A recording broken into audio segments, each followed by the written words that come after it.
Hello, and welcome to the Campus Technology Insider Podcast. I'm Rhea Kelly, Editor-in-Chief of Campus Technology and your host. And I'm here with Bridget Burns, CEO of the University Innovation Alliance, to talk about AI in higher education and the work her organization is doing to help institutions navigate the landscape of AI providers. Bridget, welcome to the podcast. Thanks for having me. I'm super excited to be here. So to start, maybe just introduce yourself and your background and the work that you do.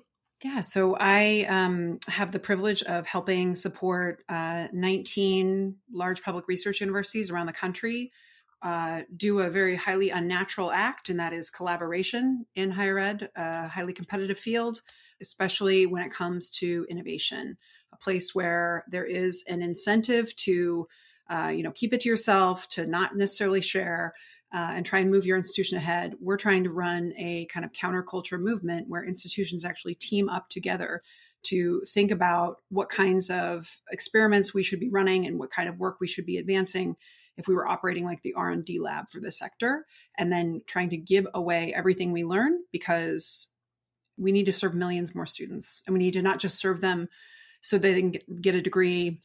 We need to actually ensure that they get to post-college mobility. So I would say that's what the UIA is about, is operating as higher ed's kind of national laboratory for student success, innovation, and transformation. And we're committed to trying to model how you do that work and make it so that it's accessible and useful for any institution anywhere with no money. I think it's interesting that the UIA launched back in 2014, I believe, pre-ChatGPT, and now that AI is so intertwined with, I think, a lot of student success efforts, how has the UIA's work changed with that advent of generative AI? Well, I think that generative AI has accelerated a few different dynamics. First is, campuses can now automate workflows when it comes to, student outreach and CRMs and tutoring and things like that. But each campus, again, would be incentivized to go it alone to figure out their approach. And I think there's plenty of spaces where we could be collaborating, especially in this phase where institutions are pretty obsessed with efficiency as the primary play for AI. But at the same time, the pace and opacity of these tools raises serious governance, privacy, literacy, safety issues and questions that existing procurement and academic process and how institutions operate that any one institution is not set up to handle. And so what we have found is there is a need for a greater need for collaboration in this space. There are models that have already been proven to be highly successful. I would shout out the EdSafe Alliance, which has been convening K-12 for a while to clarify standards around AI literacy and safety. And that's where our work, we can see we're being asked to step into, is to just work with them to create the higher ed equivalent of the Higher Ed Safe Alliance. But I would also just add that while those, there's the way that generative AI is affecting the sector, but it was also, I would flag that I think we were in 2016 that we implemented AI-enabled chatbots on our campuses using large language models. So this is not as is new to us in terms of we've already socialized that we have to find ways to use technology at scale. But I do think that what you're seeing is that campuses, regardless of what you're talking about, are having the same problems. And I think the challenge for us is always to look at what's the big thing we can only accomplish together. And what I'm kind of hearing from you is that the collaboration is almost more important than whatever the technology is that's enabling the student success. Yeah. I mean, the pace of change in higher ed is set to pretty slow normally. And it's because collaboration is a natural act. And so if you think of whatever you're measuring, 4,000 to 6,000, 7,000 institutions across this country, if they were all tinkering in silos, then you're getting a pace of change that is just fundamentally not what students need more. They need us to actually see what needs to translate, where we need to pull together. There's just too much insular behavior. And it's that is what I think is the most revolutionary thing we can do, is to efficiently, very quickly identify shared problems and the big goals that we can only accomplish together, and build the right capacity to help support institutions tackling those issues.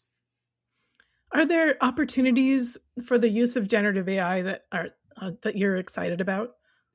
Oh yeah, there's I mean the stuff I'm seeing from individual campuses is particularly it's just really impressive. Obviously, ASU is completely out front when it comes to especially the efficiency plays, what they have identified around the credit transfer space and articulation and being able to map courses to that students are coming in with so much faster than any process prior, and being able to do that like immediately is really going to help a lot of students when it comes to transfer. I think that there's a lot of things that we do in higher ed that we could do so much better in terms of helping support our staff, our faculty, thinking about internally when it comes to professional development and accountability and coaching. There's so much when it comes to the student success space, when it comes to thinking about like, it was so edgy for 12 years ago, predictive analytics, this idea that you would possibly have digested your past ways that students had been tripped up at your institution. Using AI, you could actually be able to evaluate and look through right now, crawling on your website to be able to find the ways that you are actually contradicting your messages, where you could actually be helping create far better, clearer messaging and pathways for students. I think there's so much stuff that's already happening, I would say.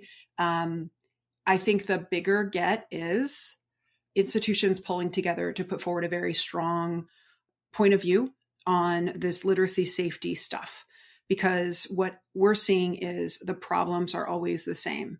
And we recently released materials to support campuses navigating the decision making about the vendors that are coming at them. We can talk about that, but I would just say there's a very relatable experience right now, which is every campus is being asked, sign away your life.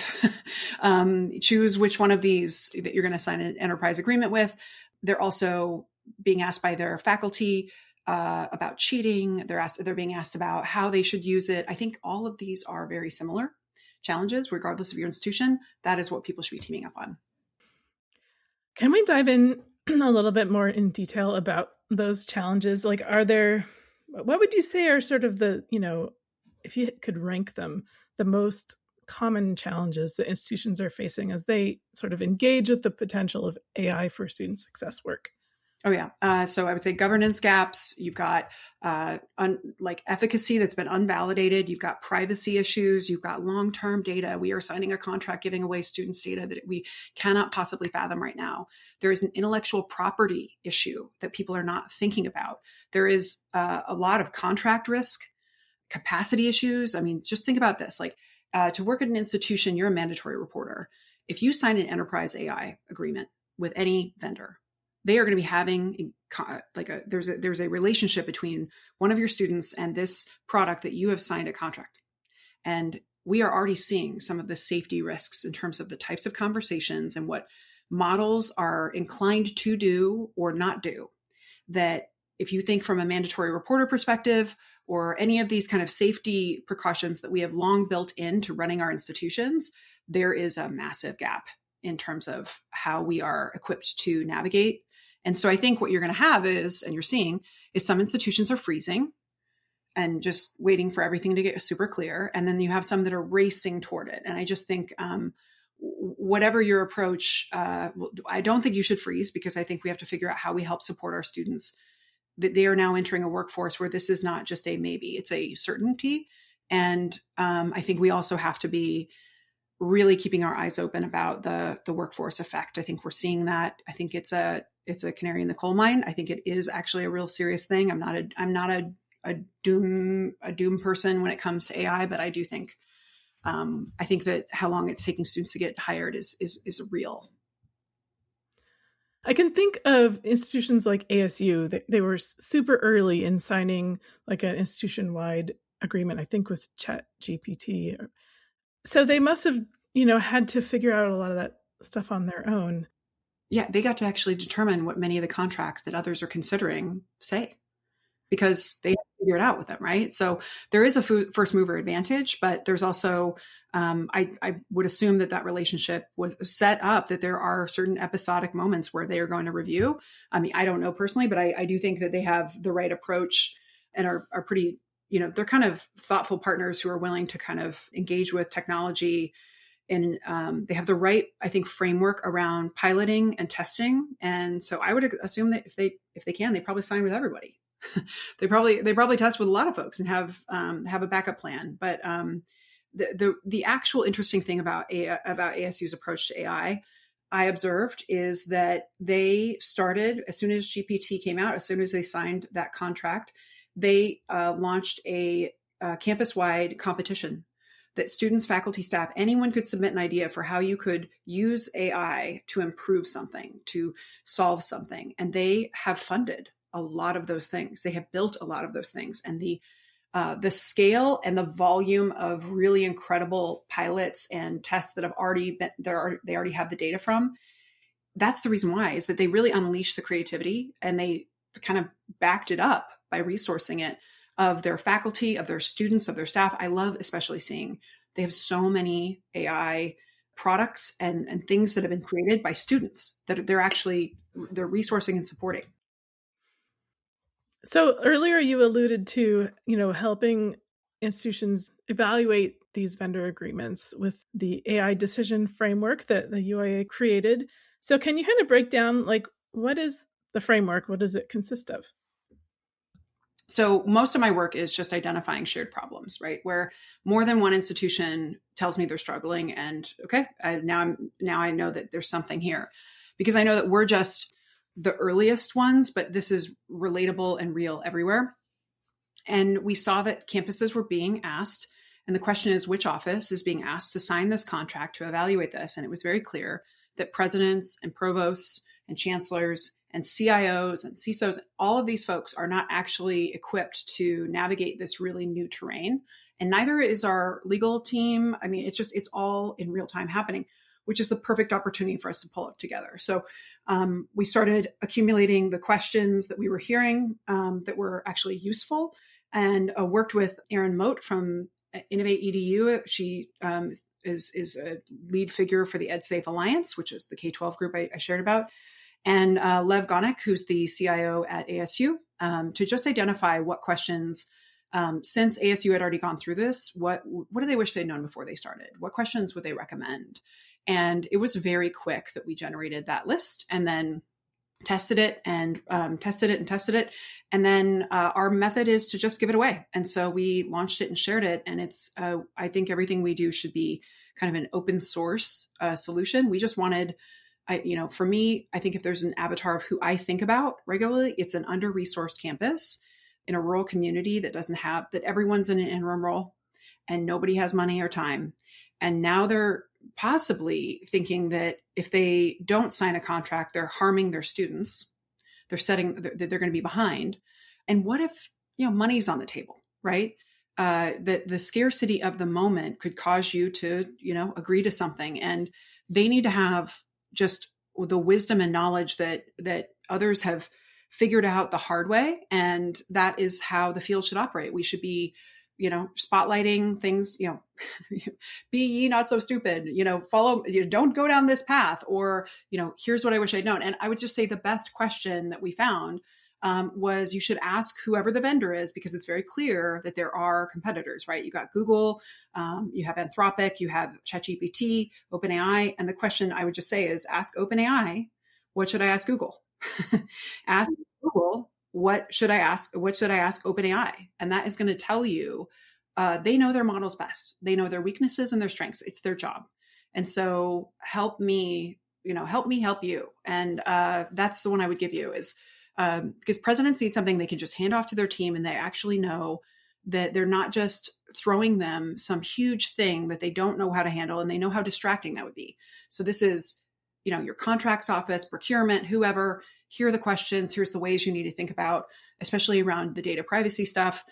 And it had to be conversational enough that someone like me would even understand, because I am completely this is not my jam. This is not where I spend my time. I mainly am just obsessed with trying to find ways to help higher ed and to learn from the things they're struggling with.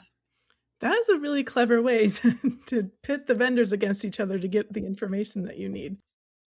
Yeah, and I didn't add, so Anthropic was a late comer. So I don't have them in it. And so I'm hoping, I think just I'm going to have to update it, or others need to contribute. But we shared it on our website and our newsletter with 10,000 folks on it. And I just, again, barely threw our logo on it because it's not important. What's important is that there are real serious long-term decisions being made, and we need to support students no matter what institution they are enrolled. We need to make it so that we're all on the same team of student.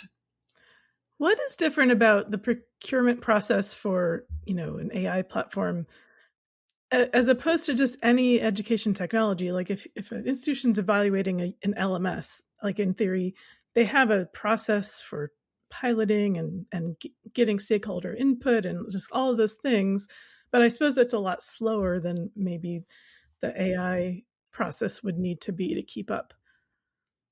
I mean, I don't think that anyone who works in procurement has been trained on the, the data workflow. But I think the question is, very specifically, is the student data that is going to be flowing into the system? Who can access it? Where is it physically going to be stored? That is a very important question. I want to know the country. I want to know where is this happening, because there are different laws. There are different, there's just a lot here. And if you are giving access to information about your students, there's people use this and they provide highly personal information. So we have to really be the guardian here, but we also have to be on the leading edge. They're trusting us to set them up to compete in a world where this is normal. So I would say, is the vendor using the student data to train the model or to share derivatives with third parties? That's a really huge one. If OpenAI now is going to be selling ads, we all saw that at the Super Bowl, but I think there's even more questions that are going to be coming. Can we opt out? What things can we opt out of? I think the other is is there any evidence that shows that the tools can actually improve learning or retention of information for the students that we serve? I think that is still out there. I think asking for validation studies, efficacy studies, disaggregated impact data, something like that. I think who is accountable when the tool's recommendations harm a student?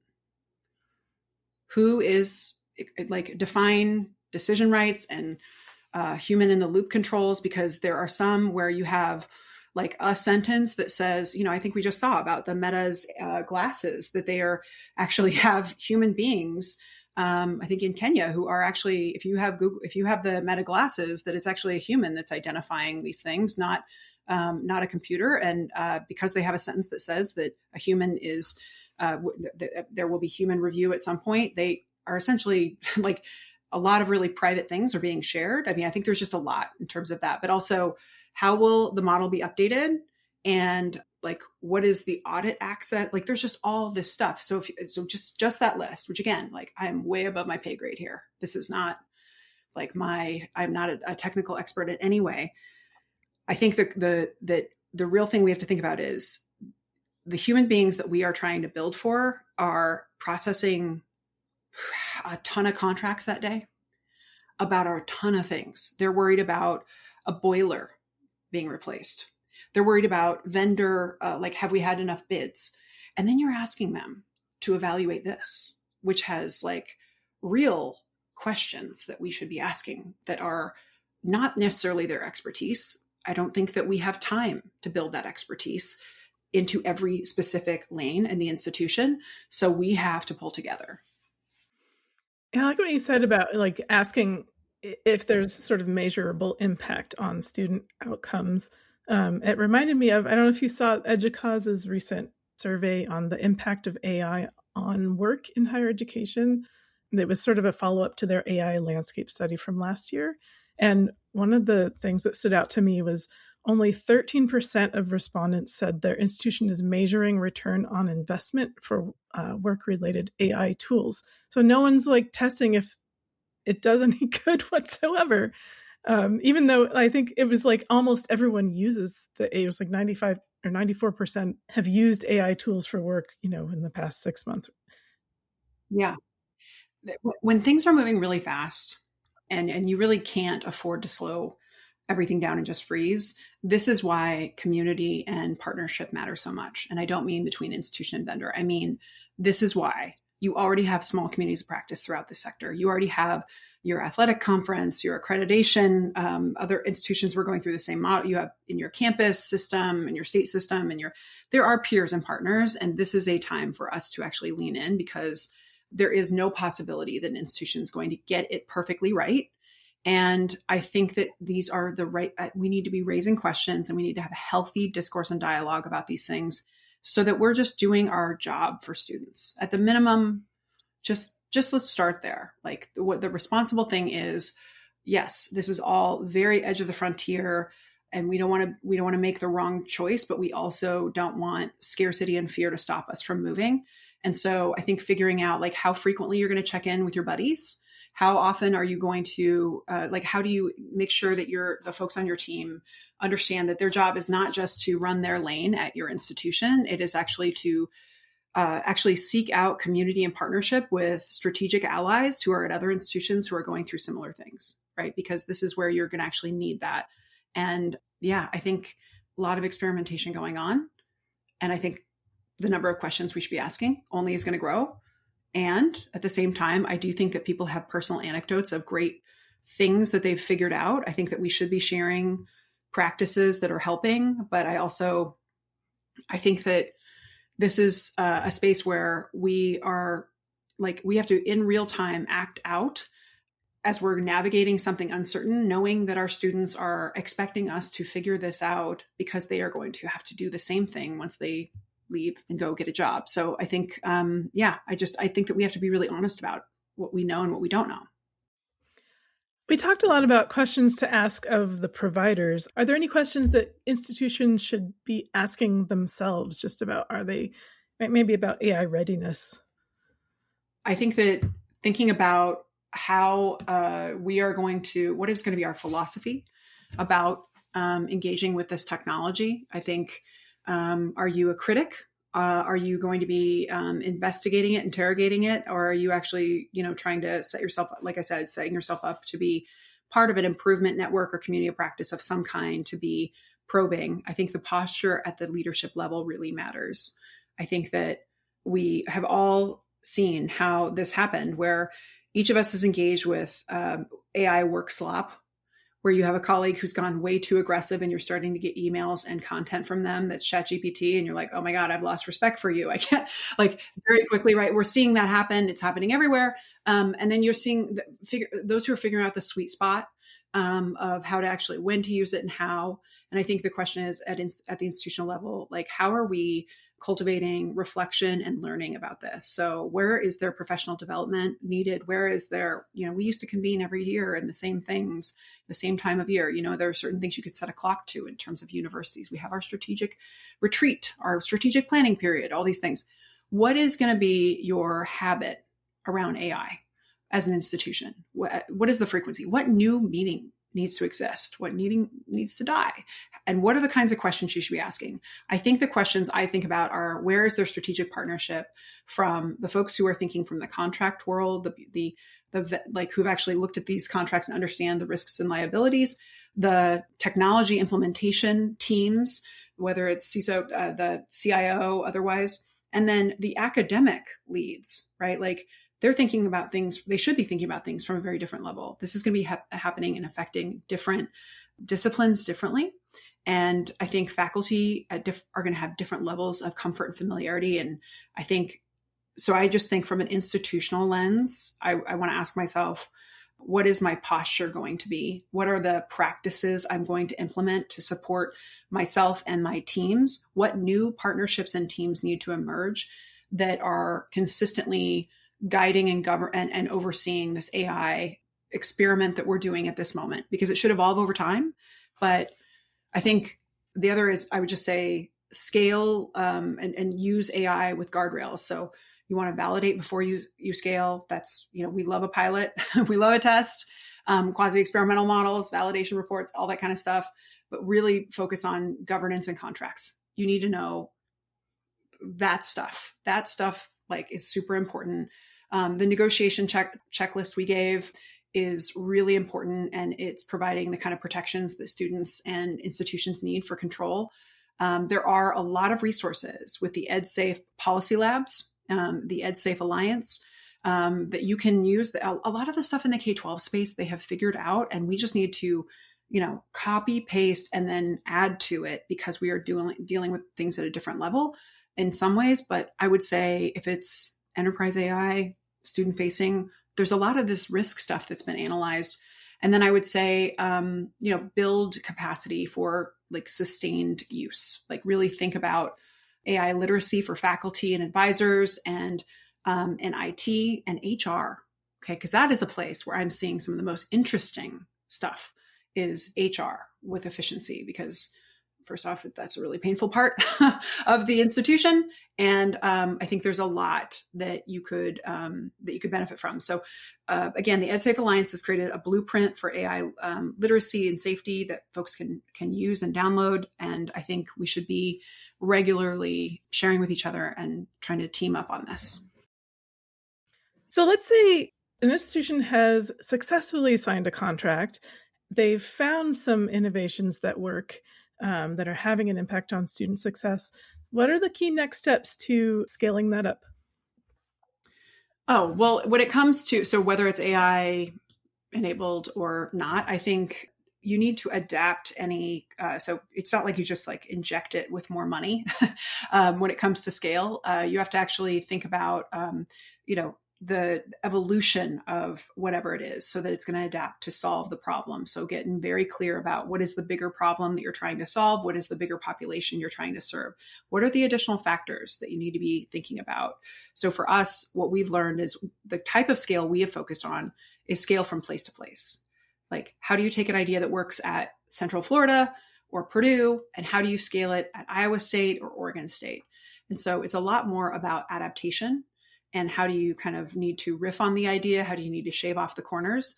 But when it comes to AI interventions, I think you want to, are there additional risk factors? You got to go back to first principle on, you didn't just, we analyzed it already, we're good to go. There might be something different that you need to be thinking about. I think setting clear targets for what you want to accomplish instead of just kind of like, well, we're going to go bigger. And I think you have to always think about who is the cross-functional team that needs to exist to be able to shepherd this work, because it cannot be one entity. We are addicted to putting one person in charge of something. We love it. It does not work. It has not worked because the biggest threat to all progress is transition and turnover. And so for us, we implement a co-captain model. You have to have two people in charge. If you have one person in charge, you are not doing it right, because that person will find another job, they will move on, something will happen, and now you are stalled. And so build a bench, starting with co-captains, a cross-functional team that is going to support the scaling into this new environment, set a very clear target. What is it we're actually trying to do? Not just go bigger. Like, we're going to add this, now this is going to expand to this department. Okay, then we actually know the bounds of that. We know the size of that department. We can actually, think about what are the ways that this population might be different so that we can draw upon what we know worked here. And then I think you gotta map the data. You always gotta actually when are we gonna weigh in and see if this actually worked? Those are just the pieces I think for scaling, and that's within an institution.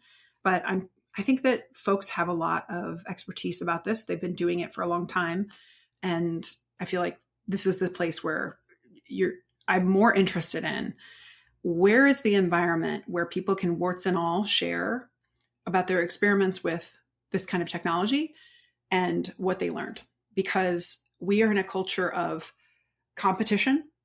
Don't admit that you failed, polish it up, lower risk. And we are going to miss out on the learning collectively, and that harms all of our students. So we need to create spaces where people can actually talk about, like, oh my God, because I already know there are some examples of people, like, they released their AI into their data systems because they wanted to clean things up and didn't know that there are a range of files that the sharing setting on those files was nobody had looked at in a long time. And so you have a model that's accumulating, a large language model, accumulating information about a university that is drawing upon confidential files, think about all those Google Docs that you've ever made. And all of a sudden, if you didn't, have the time to, review them all, that if you were accumulating a large language model for your institution to search a database, that you could really have some spicy stuff in there that you don't want in there. And that happened. And that has happened, by the way, at more than one institution. And that is the kind of stuff we need to be sharing, is like, you need to stop first. Don't release it. Go in and actually look at your privacy sharing settings. Identify the documents you actually want it to draw from, and what is a practice that could accelerate that experience so that you could still do what you wanted to do. But let's not, have the confidential HR files, from a, someone getting a PIF or a performance improvement plan pulled into your LLM. That's why you said the HR part was extra hard. Oh yeah, totally. But it's also a place where I'm seeing really cool stuff, where at ASU in particular, they figured out that they could use, this is a space that's very difficult. You need people to do a lot of the same stuff very consistently, and you could actually see data at a different level. You can provide coaching, guidance, check-ins. You can actually help people improve at a level that, we've just never been good at. There are lots of stuff that we're not good at. We're not good at training people how to manage. We're not good at actually following up on KPIs. We're not really good at, all of that stuff. We're good at really a lot of other things. So there are places where AI can be super helpful. I really like what you said, that scaling up doesn't just mean making it bigger. That's kind of like, that made my brain explode a little bit. Because there's a totally different context. And Joe, so we actually also just released, sorry, I feel like I'm plugging, again, all our stuff is free. We don't have like an end game other than we actually just hope it's useful and you actually use it. But we actually created a documented method for scale and a e-learning modules and actual framework to help any institution scale any idea into any context. So it gives you the questions that you should give your team about how you adapt. There's culture adaptation. There's actual process and like procedure adaptation.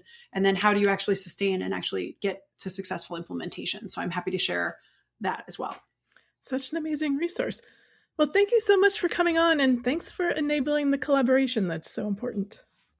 I am super honored to do this work, and I know there are a lot of other folks who are leading really important collaboration all around the country. It's just big fan of higher ed, I would say. I find it endlessly fascinating, and the work that people are doing is just so important. And I would just say that's a higher calling I hope everyone else steps into, is looking for places where there are shared problems, because there's no shortage of need for this, of seeing where you see the trends and themes and stepping in to make it easy for people who are in the trenches really doing the hard work to have the benefit of the wisdom of their colleagues. So such a privilege, grateful to do it.